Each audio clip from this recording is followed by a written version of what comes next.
thanks everyone for being here. I'm one of the founders of Café Bueno, and I'm gonna keep it brief so we can talk later rather than me just talking a lot. I'm from Colombia, as well as my two co-founders, Juan and Camilo. We came into Denmark in 2016 to start our business after doing our studies in London, where we met, where most of our friends were from Scandinavia. And that's where we realized how different the perception is from coffee, depending on where you come from.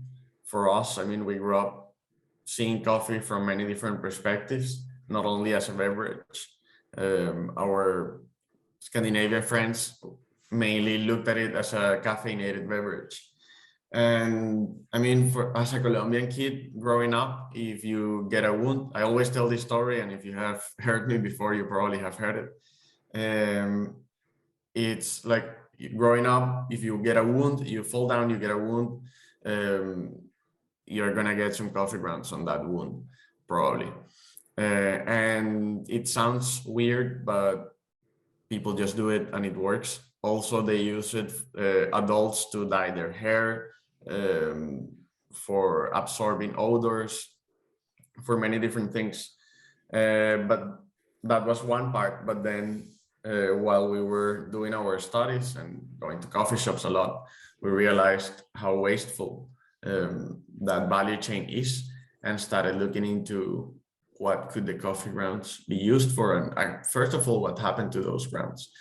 In London, for example, or in the UK, they end up in landfills where they decompose and generate a lot of methane, which contributes to climate change.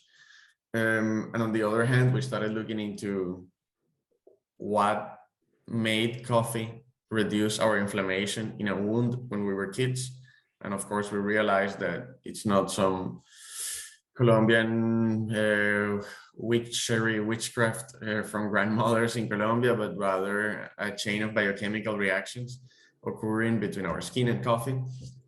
So then we asked ourselves, are these health promoting compounds still there after you brew a cup of coffee? And it happens that less than 1% of them end up in your cup. So yes, coffee is very helpful, very healthy. But when we talk about coffee being healthy, or when we talk about coffee as a whole, we're not talking about the beverage, we're talking about the plant. And coffee is healthy, but the beverage is just flavorful water with caffeine, which actually comprises of less than 1% of the composition of coffee. Caffeine is nothing, but it gets all the credit. So yeah, then we started looking into different technologies, and basically fast forward until now, and we have developed and patented different green technology and biotechnological processes that break down coffee grounds into their molecular compounds, as well as the applications of those compounds. We're using those molecules that we get from coffee as ingredients in different industries. And then we do some circular partnerships as well. I'm not gonna get into the details of all of the products and all of that. We have a lot of products in the pipeline, but basically, yeah, coffee is composed of lipids, proteins, sugars, like any other plant, and we break those down and find the best applications that can add value to society and to the clients that we serve to, which are manufacturers of finished products. This way, we also not only we reduce the emissions that are produced through coffee's value chain, but also within the industries that we are targeting, which are cosmetics, nutraceuticals, and functional foods, by replacing synthetics and petrochemicals from the products that are in your everyday. And I mean, we're currently... Alejandro, if you give us one example of a product, it's okay as well. Detail is also good. Well, we extract the lipid fraction of coffee, which is an oil. We are the first company ever to industrialize this. we started selling it about 3 years ago. We established Café Bueno 6 years ago.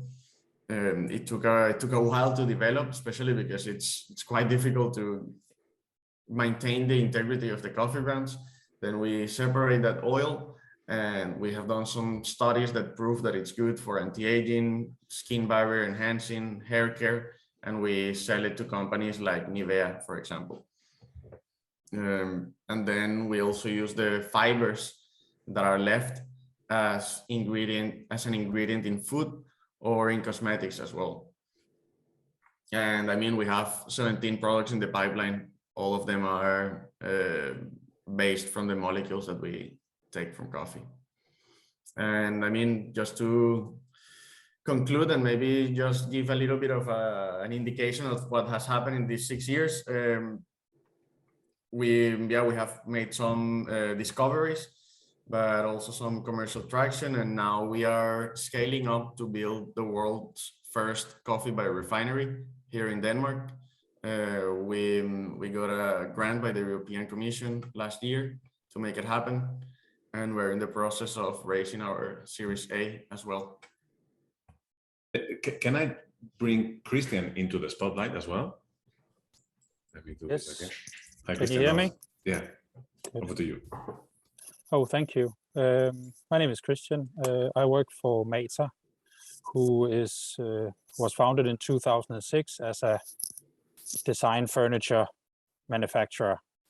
But although our founder, Henrik, always had a sustainable and circular angle to the business. Back then, obviously, you were not talking about circularity and sustainability like we are today, but it's always been the core of the company. And then fast forward to around 2018, where Henrik, our founder, started a dialogue with DTU, the Danish Technology University, where they introduced him to a new technology that they were researching on. Was basically like a machine where you added some fibers, in this instance coffee fibers, as some waste coffee fiber and plastic waste plastic, and you then mixed it together and heated it up and basically slung it around. It created a dough that you could use for instance, press molding. So after 4 years of innovation, we this year installed the first machine and launched the first products, which is made from coffee silver skins and industrial plastic waste. And have this week actually also finished testing coffee grounds. So that means that basically we have a material that's circular, made from coffee waste and plastic waste. The technology enabled us to take the post-consumer coffee waste and make it into furniture, more or less. So that means that we can tap into coffee grounds from hospitality chains or hotels, make it into furniture and sell it back to them. And actually, I have a question for you and for Alejandro, because you both mentioned time spans. You mentioned 4 years in development. Alejandro, I'm going to add you, if you don't mind, to the spotlight. And Alejandro, you mentioned 6 years of the company, and then it took you 3 years for this product. What are the time spans that in your experience, and what drives those time spans for innovation or developing products that then to the point of the idea to the market kind of thing? I mean, it really depends. It just takes time, because it's not only about the process, it's about the logistics, it's about microbiology, quality control, a bunch of things. It took us initially 3 years to have a product in the market, also because we were new to Denmark.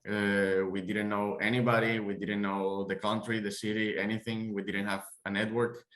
We were also quite a lot younger, with a lot less experience. But now, for example, we have so many products in the pipeline, but we have been still working in some of them for the last 2 years, And right now we're starting to send just samples to get feedback before actually launching them to our customers. And then our customers divide in two. It's basically the same type of customers that Christian has, like hotels and offices and things like that. Like we make the finished goods with our ingredients, and then our core customers are the manufacturers. So we first start sending samples to our manufacturers and getting feedback from them so that we can adapt the product to the market. And that's a long process because it's usually big companies that take a while to analyze anything. What was it like for you, Christian? Yes, I think for us, we're in a slightly different position to Alessandro, which is a true startup. And Mader was a true startup 10 years ago, 12 years ago. But last year, our challenge is really we're transforming ourselves from a traditional furniture design company into a green tech company. And that's also a challenging process. And also we are in an industry who's not used to innovation, who's not used to green tech, who's used to doing the same processes as the furniture has been made for hundreds, if not thousands of years, and it's more or less the same processes optimized with machinery and so on, but it's still 90 to 95% linear. And then suddenly someone like us comes and offering something that's completely circular.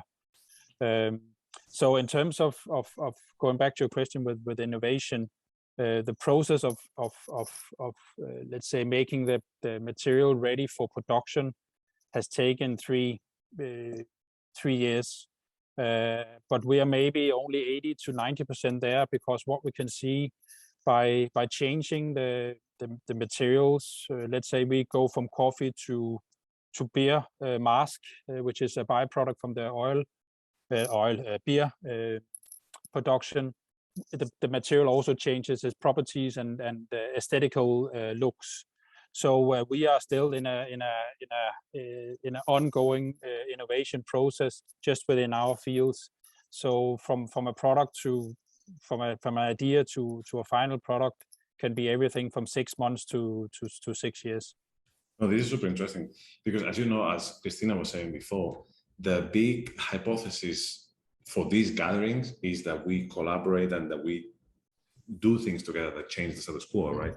Mm-hmm. So your experience of the arc of innovation and the barriers or the iterations that are needed, or partnerships, right? So something that when I was hearing both of you is, in your journey, what kind of partnerships have proven to be vital or very energizing? First of all, I like to say that I only been in this waste area market for around 9 to 10 months. What has really energized me and found extremely positive is this sense of community that you're trying to create now, and the willingness of the people that are met to share their experiences and make partnerships, but also accepting that we don't have all the answers, but we find the answers together. So this collaboration and this how do you say, feeling of all of us want to change, make a change for the good of our planet, has been really, really humbling for me, and very, I go home every day with a smile. And I've been working in a very normal linear business before I came to Mader, and suddenly I learn new things every day, and I meet great people, interesting people. So this is my own personal experience by working in this field. Super cool people, super good energy. What about you, Alejandro? What are your partnerships that energize you? Well, on one hand, I also agree with Christian, this sense of and efforts of community, which were not really tangible when I started the company 6 years ago.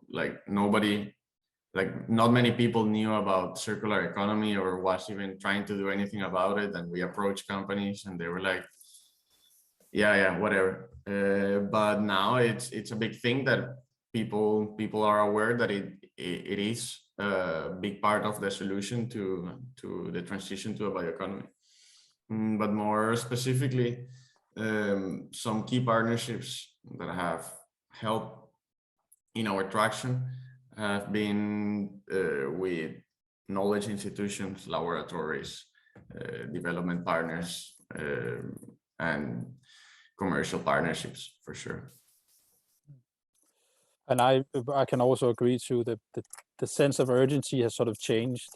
Now we are in a dialogue with Tetra Pak, with Arla, some really massive corporations who's actually interested in what we're doing, because they finally, after 4 to 5 years, realized, hey, shit, we need to do something.